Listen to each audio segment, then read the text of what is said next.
하나님 나라 두피엔 토요 춤 모임을 시작하겠습니다. 오늘 아까 시작 전에 말씀하셨다시피 제목이 우리가 무엇을 얻으리까 이 제자들의 질문이거든요. 제가 성경 본문 말씀 마태복음 19장 27절에서 30절 말씀을 읽겠습니다. 이에 베드로가 대답하여 이르되 보소서 우리가 모든 것을 버리고 주를 따랐사온데 그런즉 우리가 무엇을 얻으리까? 예수께서 예수께서 이르시되 내가 진실로 너희에게 이르노니 세상이 새롭게 되어 인자가 자기 영광의 보좌에 앉을 때에 나를 따르는 너희도 12보좌에 앉아 이스라엘 12지파를 심판하리라. 또 내 이름을 위하여 집이나 형제나 자매나 부모나 자식이나 전토를 벌인 자마다 여러 배를 받고 또 영생을 상속하리라. 그러나 먼저 된 자로서 나중되고 나중된 자로서 먼저 될 자가 많으니라. 우리가 이 말씀 익히 많이 들었던 말씀이잖아, 그죠? 오늘 이제 우리가 얻을 것이 무엇인지 이렇게 이제 묻는 제자들이 있고 또 예수의 대답은 먼저 된 자가 나중되고 나중된 자가 먼저 된다 하는 이런 말씀을 하셨어요.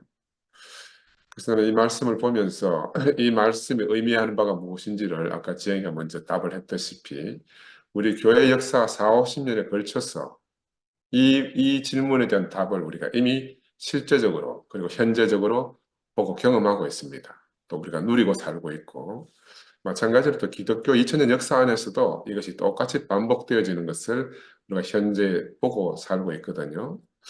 결국 이제 공동체 생활 안에서 살면서 인간의 본성 속에 나타날 수밖에 없는 이런 현상들입니다. 이게 2000년 전이나 지금이나 전혀 다르지 않다. 우리가 이제 함께 생활하면서 깊이 살펴보았듯이 과연 누구를 쫓아서 산다는 것의 참 의미가 무엇인가? 또 그것을 오해하면은 어떻게 되는지를 우리가 지금 목도하고 있거든요. 이것이 그래 단지 어리석은 제자들의 그런 어리석은 질문이다. 이렇게 보면 안 된다는 거죠. 오늘 우리들은 우리들의 삶의 현장에서 우리가 지금 일어나고 있는 그런 일이기 때문에 사실 우리 자신들의 문제라고 볼 수 있습니다. 그러니 이것은 2000년 전 마태 공동체의 문제가 아니다. 우리 자신들의 문제다. 이 말씀을 통해서 오늘 이 말씀을 통해서 우리가 이제 새로운 시각을 가져야 되고 또 반면교사로 삼아야 된다 하는 말씀을 드리겠습니다. 이거는 누구를 판단하는 문제가 아니고 우리가 그렇게 되지 않아야 된다는 그런 말이거든요. 오늘 본문에서 예수는 모든 사람이 자기를 쫓아서 자기와 함께 자기 있는 곳에 있고 또 자기가 앉는 곳에 앉게 하기 위해서 그래서 세상에 오신 분이라는 것을 마태는 지금 우리에게 말씀하고 있어요. 우리가 지난주에 영생의 길을 묻는 부자 청년에 대해서 함께 교제했습니다. 그렇죠? 근데 이 영생은 예수와 분리될 수 없는 생명이잖아요. 근데 분리될 수 없는 이 영생을 예수를 쫓지 않고는 얻을 수가 없는 거죠. 그러니까 예수 안에 있으면 영생이 있고 예수 안에 없으면 영생이 없다 하는 말인데 그래서 예수를 따라서 산다는 것이 무엇인지 아무리 말해도 못 알아들으니까 오늘 우리 교회가 이제 이런 지경까지 이르지 않았나 하는 생각이 들어요. 도대체 따른다는 말이, 쫓는다는 말이 무엇인지를 잘 모르기 때문에 이제 우리에게 불가능하게 보인다고 해서 어떤 수단이나 방법을 만들면 그게 곧 교리가 되고 우상이 되는 겁니다. 그죠?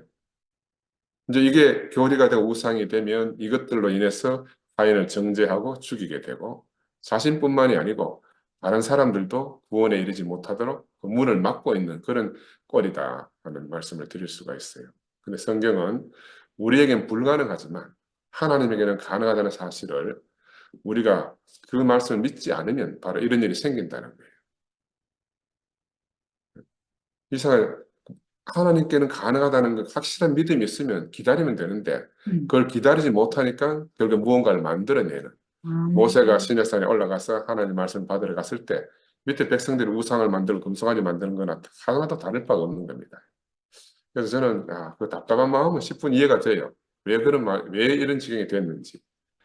근데 과연 제자들이나 바울 사도가 2000년 전에도 십자가에 못 박혀 죽은 예수를 향해서 예수가 십자가에 못 박혀 내려오지 못한 것이 우리의 구원이 되었다. 이렇게 알았겠냐는 거예요.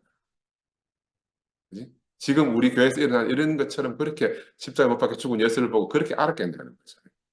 만약에 그런 생각이 우리가 지금 일어난 일처럼 바울이 그런 생각을 했다 그러면 그 똑똑한 바울이 왜 그 말 안 했겠냐는 거예요. 예수에 대해서 얼마나 정통한 바울인데. 근데 요즘 보니까 바울보다 똑똑한 분이 이제 바울이 못 본 걸 봤다 이렇게 말하잖아요. 바울이 못 본 걸 봤다. 이거 뭐 생각하는 자유는 생각하는 거는 뭐 자유이기 때문에 할 말이 없다마는 우리를 이런 미혹에서 불러내신 것이 나는 너무너무 감사하고 참으로 감사하다는 생각을 지울 수가 없어요. 이게 다 미혹하는 것이거든요. 바울이 책망했잖아요. 예수가 십자가에 못 박혀 죽은 것이 밝히 보이거늘 누가 너희를 꾀드냐. 이게 이제 갈라디아 교회를 향한 질타가 나는 뭐내 귀에서 고막을 울리는 그런 말씀으로 들려요. 무슨 또 다른 교리가 필요하고 신조가 필요한지 예수 이외의 모든 수식어는 다 우상입니다. 예수 이름 안에 그 예수의 실제가 다 들어있거든요. 우리는 이 사실을 깊이 명심해야 됩니다. 베드로가 천하 만민에게 구원을 얻을 다른 이름을 주시지 않았다 이렇게 했잖아, 그치? 그 무슨 말인가 하면 예수 그 이름만으로 족하다는 거야. 제발 무엇을 덧붙여 가지고 형용사를 붙여서 그 예수 이름을 헛되이 만들면 안 된다는 거죠. 예수, 예수의 생명, 예수의 삶이 바로 영생이다. 예수의 영광 또한 예수와 분리될 수 없는 그 영광이다. 그래서 우리가 예수가 있는 곳에 함께 있고 예수가 앉는 곳에 함께 앉으려면 예수를 따르는 길 이외에는 없다. 그건 성경은 지금 말하고 있잖아요. 그죠? 기독교 안에서도 예수 믿는 사람들은 믿음을 통해서 모든 것을 얻으려 합니다. 영생도, 천국도, 영광도 믿음을 통해서 얻으려고 하거든요. 이 유대기 지난주에 봤던 유대기 안에 있었던 이 부자 청년도 마찬가지로 그런 방법을 찾아서 예수에게 왔지 않습니까? 그러나 하나님의 은혜가 없으면 우리의 믿음도 생길 수가 없는 거라. 에베소서 2장 8절에 보면 너희가 그 은혜를 인하여 믿음으로 말미암아 구원을 얻었나니 이것은 너희에게서 난 것이 아니요 하나님의 선물이다 이렇게 하셨습니다. 그러니까 하나님의 은혜가 없으면 믿음도 있을 수가 없고 구원도 있을 수가 없는 거라. 그래서 베드로는 하나님으로서는 다 하실 수 있다는 이 말을 듣고 나서 말씀 듣고 모든 것을 버리고 온 우리는 무엇을 얻겠습니까? 하고 이 뚱딴지 같은 또 질문을 하잖아요. 뚱딴지 같은 질문. 이게 베드로가 뚱딴지가 아니고 우리가 다 그런 사람이라는 거라. 베드로는 아직도 육신적이고 분리된 이런 관념을 가지고 지금 예수를 쫓고 있다. 그래서 예수는 다시 말씀하시잖아요. 인자가 자기 영광의 보좌에 앉을 때 나를 쫓는 너희도 12보좌에 앉아서 이스라엘 12지파를 심판하실 것이다. 이것은 예수를 쫓는 자들에게 일어나는 일이지만 예수와 한 운명 안에서 예수와 함께 예수 생명 안에서 일어나는 일이기 때문에 단순히 물리적으로 공간에는 쫓는다는 그런 말은 아니거든요. 우리가 예수와 따로 물질적으로 분리되어서 우리 개인에게 일어나는 일이라고 보면 안 되는 거라. 그래서 우리 여기서 부자 청년을 통해서 예수를 쫓지 않고도 영생을 얻으려는 사람을 보았고 오늘 베드로처럼 물리적으로 예수를 따르며 함께 있으면서 물리적인 영광을 구하는 또 사람을 보게 됩니다. 이 두 부류죠, 두 부류. 이것이 대다수 예수를 믿는다는 그 믿는 이들의 현주소라 이렇게 말할 수가 있어요. 그런데 우리는 이제 예수의 인격은 예수의 생명과 그 운명 안에서 흘러나오는 어떤 것이다 이렇게 말씀드릴 수가 있고 우리도 그 예수의 운명과 그의 생명 안에서 예수를 알게 됐잖아, 그지? 이거는 모방도 아니에요. 또 물리적으로 곁에서 따른다고 되는 일도 아니라고. 지금 AM에서 일어나는 일을 보면 마태가 미리 보고 지금 우리한테 지금 말해주고 있다. 나는 그렇게 보여지는 거라. 아멘. 우리가 4, 50년 동안 당신을 따라왔습니다. 우리에게 무슨 보상이 있겠습니까? 우리가 저보다 크지 않습니까? 하는 문제로 어떤 사단이 났습니까? 결국 약한 자를 쫓아내고 탐심이 강한 자들이 좌지우지하는 이런 지경으로 이르렀잖아, 그치? 아니, 보면서, 야, 지금 요즘 막 우리나라 고집불통 윤통 때문에 난리잖아요. 그 고집불통 윤통이나 우리 이 목사님의 대구교회나 거의 똑같은 생명이 휘젓고 있는 것 같아요. 구분이 안 돼. 구분이 안 돼. 바울은 자신이 예수와 함께 십자가에 못 박혔고 예수와 함께 죽고 예수와 함께 산다 이런 고백을 했잖아요. 바울을 자세히 보면은 바울은 교회를 핍박하려다가 예수를 핍박하는 사람이 됐잖아요. 지금. 그러니까 바울은 예수를 죽인 자리에서 자기 자신이 예수를 죽인 사람으로 드러난 사람입니다. 그런데 이상하게 이 죽임을 당한 자와 죽인 자가 함께 죽고 함께 사는 기이한 경험을 바울 안에서 일어난 일이에요. 기이한 경험이. 나는 이게 너무너무 중요한 거거든요. 우리는 모두 바울처럼 똑똑한 그런 위인이 될 수는 없어요. 그러나 전에 우리는 다 바울처럼 교회를, 다시 말해서 형제자매를 핍박하던 사람이에요. 그런데 그것을 통해서 나는 내 안에서 그, 그 핍박을 통해서 내가 바로 예수를 죽인 사람이라는 사실을 나는 너무너무 내 인생에 각인이 된 사람입니다. 그래서 나는 평생을 이걸 잊을 수가 없어요. 이건 내게 기억이 있다 그러면 내가 예수 죽인 것, 형제자매를 핍박한 것만이 영원한 내 기억인 거라. 그때 철강문자 앞에서 잠잠하던 그 어린 양 같은 형제자매들을 보는데, 야, 내가 이 형제자매들을 못 받고 죽이는 것이 바로 2000년 전에 예수를 그렇게 못 받고 죽이는 것으로 내게 새로운 인식이 깊이 생겼어요. 새로운 인식. 그래서 바울이 교회를 핍박하러 다닐 때 바울아 바울아 네가 어찌하여 나를 핍박하느냐 하던 그 예수의 수상 같은 음성이 제게도 똑같이 일어난 거예요. 그러나 나는 그때 당시에 그 행위가 일어날 그 당시에는 그걸 다 몰랐어요. 다 모르고 그냥 저질렀어요. 판단하고 핍박하고 했지만 그걸 생각나게 하시는 그분, 보혜사 성령이 내게 임하는 그날이 오고 나니까 깨달아지고 나니까 바로 그 일이 어제 일처럼 너무너무 분명하게 내게 알아지게 됐어요. 그래서 나는 어떤 고백을 할 수밖에 없는 거 하면 베드로가 고백한 것처럼 주여 저는 죄인으로서이다. 저를 떠나소서 하는 이 고백이 영원한 나의 고백이 된 거예요. 근데 이상한 것은 뭐냐 하면은 내가 이렇게 내 자신이 내 정체가 다 발견되고 드러났는데 내 정체가 교회 앞에서 다 폭로되어졌는데 이상하게 내게서 그동안 수고하고 무거웠던 짐이 함께 사라지는 경험이 있어요. 이게 너무너무 신기한 거예요. 예수 앞에서, 구체적으로는 교회 앞에서, 또 형제 자매들 앞에서, 우리 가정 안에서는 가족들 앞에서 내 정체가 다 폭로되었는데 이상하게 내가 쉼을 얻고 안식이 되는 신기한 경험을 하게 됐어요. 야, 이게 비밀인 것 같아요. 지난주 1월 날, 그날 1월 날 결혼 40주년 기념일이었거든. 근데 이제 결혼 기념일 챙겨준 기억이 없다고 저녁에 밥 먹으면서 우리 항봉순 자매님이 막 생지는 안 챙겨준다고. 나는 챙겨줬는데, 이때까지 매일 챙겨줬는데, 오늘 아침에도 내가 생각이 났는데 내가 말하려고 하다 깜빡 못했다. 뭐, 금일봉도 내가 해마다 줬는데, 이번 주에는 그때 생일날 다 엎어줘가지고 내가 생일날 두 배로 줘가지고 내가 생일날 못했다. 뭐 이런 걸로 이제 뭐 티격태격했어요. 근데 우리 며느리 예린이가 예쁜 꽃다발하고 금일봉을 준비해가지고 또 맛있는 파스타하고 피자도 내가 저녁을 풍성하게 차리고 축하해 주더라고요. 저녁 모임 중에 끝난 밥 먹은 모임 중에서 어머님 아버님 결혼 축하한다 하고 어머님 아버님으로 인해서 명수 명훈이가 태어나고 또 저희가 가족을 이루어 가지고 지우도 얻게 된 것은 모두가 어머님 아버님이 저희의 근원이 되셔서 일어난 일입니다. 이렇게 감사한다는 말을 하는 거라 그 말을 들으니 너무너무 기뻤어요. 왜냐하면 부모가 자식의 기쁨의 근원이 된다는 것을 아는 것이 참 감사했는데 이 덧붙여 하는 말이 그런데 다투지 마시고 행복하시다는 말을 덧붙이는 거야. 이제 여기 시집와가 지 좀 오래됐다고 이제 보고 이제 처음으로 이런 말 하더라고. 난 그 말을 들어 참 감사했어요. 왜냐하면 가족 안에 사니까 가끔씩 티격태격하는 걸 숨길 수가 없잖아요. 외식할 수가 없잖아. 가족이라는 게 서로 숨길 수 없는 몸이고 몸 안에서 일어나는 일은 또 몸이 되기 위해서 겪는 일이잖아, 그렇지? 그래서 자 우리 봉순 자매가 이제 우리 집에 시집 와서 하늘의 밀로 자기 죽음을 지불하고 산 것처럼 나는 우리 예린이도 그런 삶을 살게 될 것이 너무너무 기대가 됐어. 예수가 여자의 후손으로 왔잖아. 그렇죠? 근데 모든 가정은 바로 여자로 이어져 가는 것이 유전학적으로도 사실이에요. 남자들은 성씨만 남겨요. 근데 여자들은 자신의 생명을 통해서 생명을 남기는 거예요. 그래서 이 여자들 속에 있는 세포 속에 있는 미토콘드리아 속의 유전자 검사를 통해서 인류 기원이 어딘가, 아프리카에서부터 왔는가를 추적하는 게 가능해졌어요. 누구를 통해서? 여자의 계보를 통해서 추적하는 겁니다. 남자는 다 껍데기라.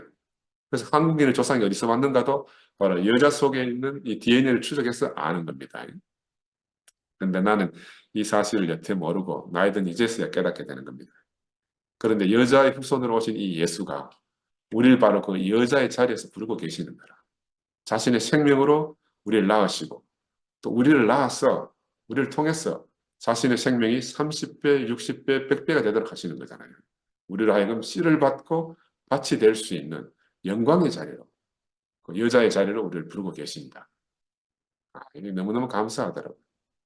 그래서 예수를 부인한 자리로 다시 돌아가서 보면 겟세마네에서 기도할 때도 골고다에서 십자가에 못 박혀 죽으실 때도 함께 할 수 없었던 12제자들이잖아요. 나는 그 12제자들 안에서 내 자신을 발견되는 게 너무 쉬워. 예수 안에서 발견된다 하는 것보다가 나는 12제자들 안에서 내가 발견돼. 아멘. 이 모든 것이 예수의 제자들 생명 속에 예수의 부인한 것이 깊이 새겨져 가지고 그들은 예수 죽음을 자기 자신으로 늘 짊어지고 다니는 사람이 되지. 자신 안에서 그 예수의 삶을 살아내는 삶을 살게 된 것. 평생을 예수를 부인하고 죽인 것을 증거하는 참 증인들이 된 거예요. 자기는 예수를 죽였다고 증거하러 다니는데 듣는 사람들 안에서는 예수의 생명이 드러나는 거라. 이게 진짜 아이러니잖아, 아이러니. 나는 이 제자들 안에서 어찌 보면 참 어리석은 제자들 안에서 아까도 시작도 이야기했지만 그 베드로가 어리석은 질문을 하잖아요. 내가 뭘 얻으리까? 내가 당신을 평생을 쫓았는데. 근데 그 안에 내가 있다니까. 근데 그 어리석은 제자들 안에서 내가 발견되는데 내가 너무 안식이 되고 쉼을 얻는 것이 참 감사해요. 신기하고. 난 당신을 따를 수 없는데 나는 내게서는 불가능한데 당신 안에서는 가능하다 하시니까 얼마나 우리가 안식이 됩니까? 얼마나 우리에게 쉼이 됩니까?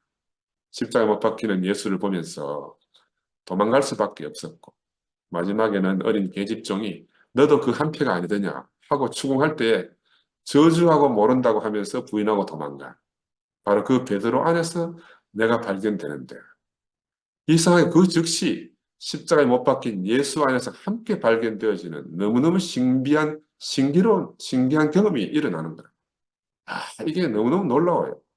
분명히 물리적으로는 한 사람은 죽임을 당하고 한 사람은 저주하면 모른다고 도망간 사람인데 어떻게 이 둘이 한 운명 안에서 한 자리에 만난다는 겁니다. 그죠? 이거는 크로노스가 지배하는 이 시공 안에서는 우리가 전혀 알 수가 없어요. 카이로스 안에서. 하나님의 임재가 일어나는 그 시간 안에서만 깨달아지는 거예요. 역사 안에서는 도저히 알 수가 없고 영원한 생명 안에서만 알 수 있는 비밀이다. 이렇게 말씀드릴 수가 있습니다. 그래서 예수를 따라서 얻는 보상은 예수가 영광의 보좌에 앉으실 때 이루어진다고 본문은 말하고 있잖아. 그죠? 우리는 근데 그날을 오늘 살면서 또 내일을 준비하는 사람이 됐어요. 누가 크냐? 누가 높으냐? 누가 부자냐? 누가 영생을 얻느냐? 누가 구원을 얻느냐? 등등 이런 문제는 그날에 오면 다 그냥 자동으로 밝혀지는 거예요. 누구 말이 맞느냐? 아니냐? 이러한 것들도 다 그날에 오면 다 밝혀질 것이란 말이에요. 그날은 세상이 새롭게 되는 날이다. 예수께서 자기 영광의 보좌에 앉으시는 날이다. 근데 세상에서는 이 모든 일이 뒤집어져 있어요. 사자가 왕이 되는 세상과 어린 양이 통치하는 세상은 우리 최 목사님 말씀하신 아날로기야. 유추로서는 전혀 알 수 없는 분명히 세상 왕이 사자가 왕이 되는데 어떻게 어린 양이 통치하는 세상에 어린 양이 왕이 됩니까? 이해할 수 없는 거거든요.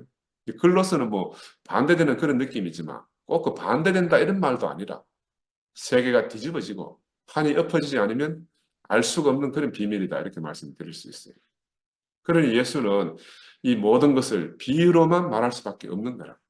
달리 말할 방법이 없어요. 세상이 어떻게 갑자기 어린 양이 지배하는 나라가 되겠습니까? 바로 내 안에 세상이 떠나갈 때 어린 양이 통치하는 하나님 나라의 영광이 내 안에서 새롭게 인식되지 않겠습니까? 그 새롭게 보이지 않겠어요?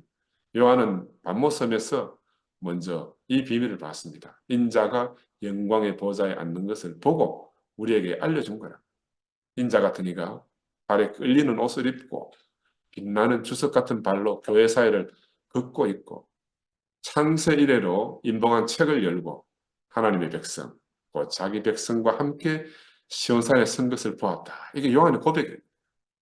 근데 우리는 요한이 그 계시 속에서 밤모섬에 갇혀서 계시 안에서 본 그것을 우리는 지금 교회 안에서 직접 보고 누리고 그렇게 살고 있습니다. 야, 이건 뭐 이거를 보면은 뭐 감당이 불감당이지.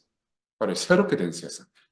어린 양이 자기 영광의 왕자에 앉는 그 새로운 세계를 보고 날마다 메타노이아가 일어나는 교회 안에서 우리 2PM 하나님 나라 2PM 교회 안에서 우리가 살고 있습니다. 이 아멘. 그 놀라운 새날이 과거에 우리는 죽어서나 보겠냐 하던 그날이 지금 우리에게 이미 왔습니다. 또 오고 있어요.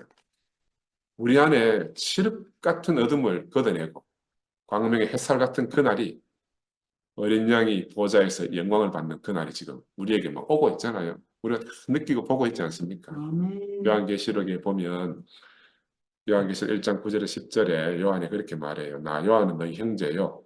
예수의 환난과 나라와 참음에 동참하는 자라. 하나님의 말씀과 예수의 증거를 인하여 밤모라 하는 섬에 있었더니 주의 날에는 내가 성령에 감동하여 내 뒤에서 나는 나팔 소리 같은 큰 음성을 들으니 이렇게 요한은 자기 자신을 고백하거든요. 요한은 바로 우리 형제로서 우리보다 먼저 이 영광을 보고 그 자신으로 우리에게 증거해주고 있잖아요. 그죠? 근데 우린 교회 안에서 요한은 밤모섬 안에서 어린 양이 통치하는 그 영광을 보고 빛나는 하나님과 어린 양의 보호자의 영광을 우리가 함께 보고 있습니다. 요한과 지금 우리가 그 영광을 함께 보고 있다니까요. 예수가 주는 보상은 바로 예수 안에 있는 거라. 보상의 정도는 예수의 영광의 정도에 비례하는 거잖아. 그치? 우리 예수가 우리 자신에게 얼마나 영광스러우냐에 따라서 보상의 정도가 달라지는 거야. 어? 그러니까 영광스럽게 보이면 보일수록 보상은 더욱더 넘쳐나지 않겠습니까? 어찌 뭐 실제로 보면 예수는 왕이 될 수 없는 사람이죠. 절대로 왕이 될 수 없는 사람이 왕이 된다. 이건 세상이 뒤집어져야 가능한 거라. 세상이 뒤집어져요. 그래서 이 뒤집어진 세상에서는 세상이 뒤집어지고 나면 옛 것이 다 무용하게 되잖아요. 이번에 선거판에서 막 민주당이 뒤집어 엎으려고 했잖아. 막 뒤집어야 모든 게 새롭게 되거든. 자기들 판으로 돌아가니까. 그래서 뒤집어진 세상에서는 옛 것이 다 무용하게 되고 옛 세계에서 우리를 붙잡고 있던 모든 것이 떠나갑니다. 우리가 모든 것을 버리고 주를 따라 싸운대. 그런즉 우리가 무엇을 얻으리까? 그래 대답이 세상이 새롭게 되어 인자가 자기 영광의 보좌에 앉을 때에 나를 따르는 너희도 열두 보좌에 앉아서 이스라엘 열두 지파를 심판하리라. 또 내 이름을 위하여 집이나 형제나 자매나 부모나 자식이나 전투를 벌인 자마다 여러 배를 받고 또 영생을 상속하리라. 그러나 먼저 된 자로서 나중되고 나중된 자로서 먼저 될 자가 많으니라. 이렇게 성경에 기록되어 있는데 옛날에 우리 이 목사님 우리들어 뭘 모든 걸 버렸다는지 모르겠다 하신 적이 있어요. 거지 보따리 같은 걸 버리고 와서는 모든 걸 버렸다고 하신다고 막 한탄한 적이 있다. 그렇잖아요. 우리도 제자들처럼 물에서 건져내니까 내 보따리 내놓으라 하는 사람처럼 우리는 분명히 존재의 세계로 구원을 받았음에도 불구하고 소유의 세계에서 또 어떤 보상을 바라면서 살았던 적이 있습니다. 그죠? 예수의 세계는 이 세상에 속한 것이 아니다. 예수의 영광도 이 세상에 속한 영광이 아니다. 그러므로 영광도 세상 영광만 아는 우리에게는 도대체 어린 양의 영광이 무엇인지 알 수가 없었어요. 그런데 하나님의 비밀은 그리스도라 하셨고 이 그리스도의 비밀은 교회라 하셨으니까 우리도 이제는 교회 안에서 그 비밀을 발견하면 돼요. 그지? 하나님도 알 수 없고 그리스도도 눈으로 보이지 않지만 보이는 교회 안에서 그 생명을 찾고 맛보고 누리면 되는 거라. 이 교회가 그래서 얼마나 소중한지 몰라요. 보이는 하나님도 교회 안에서 만나고 보이지 않는 하나님도 교회 안에서 만날 수 있고 그리스도도 교회 안에서 찾을 수가 있는 거라. 그래서 교회 안에서 드러나는 영광이 무엇인지 교회 안에서 나타나는 예수의 생명이 어떠한 건지 나는 버리고 싶지만 교회가 영광스럽게 추수하는 것은 무엇인지를 우리가 두 눈을 부릅뜨고 봐야 되는 거야.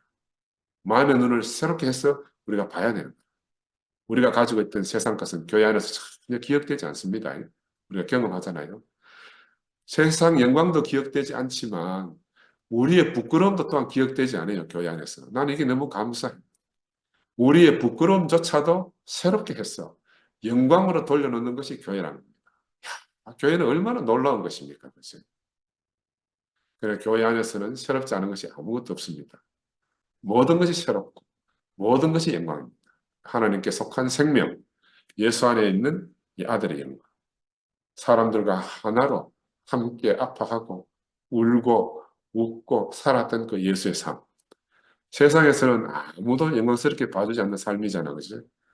그러나 그날에 내가 너를 기억하고 너는 나와 함께 낙원에 있으리라고 하신 그 예수의 삶. 바로 이런 예수의 삶 안으로 오늘 우리를 초대하고 계신 거라. 우리는 근데 늘 말씀을 들어도요, 금방 망각해요. 나는 이것을 그래서 병명을 만들었어요. 말씀 치매라고. 말씀 치매. 지금 들을 때는 금방 알아듣는데 돌아서면 다 까먹는 거라. 왜? 사단이 우리를 늘 속이기 때문에. 사단이 우리 옆에서 계속 송수하고 속이기 때문에. 그러나 우리가 교회 안에 있어. 그리스도 안에 있으면 형제 자매들이 우리의 전신갑주가 돼가지고 늘 우리의 병을 치유하는 은사를 베풀어 주시는 거예요. 네. 교회가 바로 치유의 은사를 우리에게 베풀어 주는 곳이다 말이에요. 금방금방 우리를 회복시켜 주잖아요. 금방 내가 병들지만 또 금방 회복시켜 주는 거예요. 그러니 교회를 떠나 살면서 사단의 밥이 안 된다 하는 것은 불가능하다. 불가능하다. 그러니 우리의 교회 사랑을 누가 막을 수가 있겠습니까? 사단이 마지막으로 교회를 해방하는 것을 우리가 지금 목도하고 있잖아요. 최종적 사회 이상을 제시하는 이 교회 생활을 사단이 뒤덮어가지고 부끄러운 것을 만들어버렸잖아요. 이것이 사탄이 하는 최종적 해방이라고 우리가 이렇게 볼 수가 있습니다. 우리는 여기서 다시 영광스러운 교회, 하나님 나라를 회복해야 될 막중한 사명이 우리에게 주어졌다. 이렇게 보입니다. 하나님 하시는 일에는 후회함이 없으시다 하셨고, 하나님 하시는 일에 새롭지 않은 것이 없다 했습니다. 그죠? 우리는 늘 넉 달이 지나야 추수할 때라 이렇게 하지만 지금 희어져 추수할 때가 되었다 하시는 분을 우리가 알아야 됩니다. 이분을 만나면 우리는 누구나 다 추수꾼이 되는 거라. 예수는 추수할 때가 지난 들판을 보면서 일꾼이 없어서 그렇게 안타까워 하시잖아요. 그래서 내 이름을 위해서 집이나 형제나 자매나 부모나 자식이나 전토를 벌인 자마다 여러 배를 받고 또 영생을 상속하리라. 이렇게 하신 거예요. 우리가 예수 이름을 위해서 무엇인가 버렸다면 우리는 얼마나 지혜로운 사람입니까? 우리가 얼마나 복 있는 사람입니까? 그죠? 우리가 그분 자신을 얻었는데 뭐 또 다른 상급이 필요하겠습니까? 그런데 내가 평생을 따라온 분을 내가 버리면 내 인생이 없다는 사람들이 있어요. 야, 그런 면에서 본다면 어쩌면 우리는 인간의 입장에서는 정말 배은망덕한 사람들일 수도 있습니다. 그들이 그렇게 보일 수가 있어요. 그러나 예수도 자세히 보면요. 어머니에게 여자여 왜 여기서 아들을 찾느냐 이렇게 하신 분이라. 그리고 또 마지막에는 요한에게 네 어머니다 하고 부탁하셨어요. 네? 우리도 예수로 말미암아 부르심을 받고 왔잖아요. 하나님 나라가 되도록. 예수 그리스도 안으로 우리 구속된 거라. 우리는 절대로 이것을 잊어버리면 안 돼요. 오늘도 토요 뭐 정문적다 잠시 보니까 우리는 뭐 구자기 형제 안에서 이엘레 목사님 안으로 가서 예수 안에 간다. 이 단계를 내가 들으면서 참 재밌더라고. 참 재밌어. 그리고 내가 목에 몰면서 뭐 귀신 들렸다 이야기했다고 나오는 사람마다 다 그걸로 짚대. 다 그걸로 귀신 들렸다 소리를 막 재밌대. 내가 어떻게 하다 유튜브 보다 보고 떠가지고 그냥 멍청하게 듣고 있다 보니 나와가 하는 소리 똑같아. 하는 소리 똑같아. 십자가 안에 내가 있다. 하나님과 나는 특별한 관계로 지어진 피조물이다. 그 두 마디 똑같은 말만 하고 내려가는 거야. 그 다음에 이제 귀신 이야기, 김상근 까는 이야기 한 번씩 하고. 야, 참. 저는 내가 살아야 내가 사랑하는 사람도 살릴 수 있다. 이건 내 안에 깊이 각인된 말씀이에요. 나는 10년 만에 돌아올 때도 바로 그런 심정을 왔거든요. 수년간 우리 앞에 있는 박목순 자매가 매주일마다 화장대 앉아가지고 눈물로 하소연하면서 봐라 영화 형제는 저거 마누라 따라서 교회 따라 옛날 교회를 잘 안 가나 니는 뭐하노 하면서 내가 몇 년 동안 내가 그렇게 우리 박목순 자매 눈물의 하소연을 들었거든. 그런데도 불구하고 나는 혼자 올 수밖에 없었어요. 혼자 올 수밖에 없었다니까. 북한에서 필사의 탈출을 도모하는 탈북인들도 아마 그런 심정일 거예요. 자기 하나로 자기가 탈출하면 부모 형제들이 겪을 고초가 눈앞에 선하잖아요. 그런 더 큰 소망을 위해서 탈출해서 여기 남한에 와서 다시 여러 방면으로 부모 형제의 탈출을 돕고 있는 이런 이야기 우리가 많이 들었지 않습니까? 우리도 지금 마찬가지로 지금 여기서 함께하지 못하는 그런 형제 자매들의 마지막 탈출구가 될 수 있다는 희망을 우리가 가지고 살아야 됩니다. 우리 주님이 막다른 골목 십자가에 달려서 우리에게 새로운 그리스도의 세계의 탈출구가 되셨어요. 거기서 바로 우리에게 문이 되신 거라. 영원한 생명 안으로 들어가는 문이 되셨듯이 우리도 이제 그들에게 새로운 문으로 준비되어야 하는 막중한 사명을 우리가 안고 있는 거예요. 바울의 고백처럼 먼저 이방인을 통해서라도 유대인을 구원하고픈 그런 심정으로 우리가 살아야 된단 말입니다. 우리가 원하던 것들은 우리가 버리지 않더라도 시간이 지나면 다 우리를 떠날 거예요. 인생이란 원래 무언가를 주고 다른 것을 바꾸는 거잖아, 그죠? 무엇인가를 위해서 자신을 허비하는 겁니다. 난 요즘처럼 내 시간이 예수에게 사로잡혀 살아본 적이 없는 것 같아요. 시간적으로 꼭 그렇다는 말보다는 질적으로 그렇게 살고 있는 것 같아요. 아, 내가 이런 시간에 어떻게 내 인생에 왔는지 내가 모르겠어. 그래서 한없이 산다는 그 삶을 매일매일 살아내니, 야, 하나님 은혜가 얼마나 감사한지 모르겠어. 우리로서는 불가능할지라도 하나님은 가능하시다 하시니 얼마나 감사한 일입니까? 우리는 절망뿐인데 당신 안에서는 소망이 넘쳐난다 하니까 얼마나 감사가 돼요. 그래서 예수는 먼저 된 자가 나중되고 나중된 자가 먼저 된다. 이렇게 하신 거라. 이 말도 우리가 시간 안에서 들으면 전혀 이해가 불가능해요. 그러나 생명 안에서 들으면 이게 무엇을 말하는지 우리가 다 알아지게 되잖아요. 순서도 없고 시간도 없는 거. 이 땅 위에서 계산 가능한 것이 다 무용지물이 되는 거. 이것도 것이라고 말하면 또 장소로 사람들이 오인할 수 있거든요. 이게 바로 언어의 한계라는 겁니다. 언어는 결국 상징이라는 것을 우리가 꼭 알아야 되고 거기에 속지 않아야 돼요.